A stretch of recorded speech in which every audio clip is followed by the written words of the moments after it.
I read the book Brian's Winter by Gary Paulson, and if you guys have no idea what the book Hatchet by Gary Paulson is, you kind of need to read it to understand this. But it's basically a kid named Brian gets stranded on a Canadian Shield Lake and has to learn how to survive throughout the summer.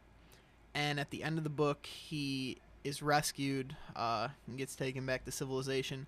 But a lot of people wrote to the author and said they weren't happy with the ending of this book, and they wanted to see Brian in a different environment like Winter. So Gary Paulson wrote another addition to his story called Brian's Winter that shows him trying to survive the winter. And I'm not going to tell you if he makes it out or what happens to him, but you're going to have to read it yourself. I enjoyed it. It's a good book.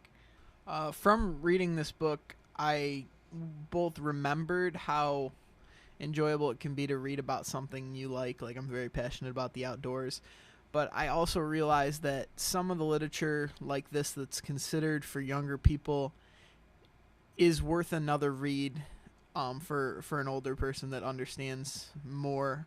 I definitely think when I read Hatchet, I was probably in junior high or maybe even younger, but I now know there's a lot of things that I overlooked, a lot of imagery, a lot of things in the background going on that I couldn't understand, and being able to understand them now, I definitely think I enjoyed it more.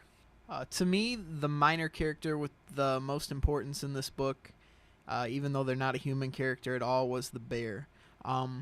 When the bear showed up and started rummaging through Brian's stuff and basically wreaking havoc, if he didn't come at that time to let Brian know what he was in for in the future, so he could better prepare himself, the story may have gone completely different. He would have obviously been a lot less prepared. So he's definitely very important to the storyline and how Brian prepares himself with weapons and food and such.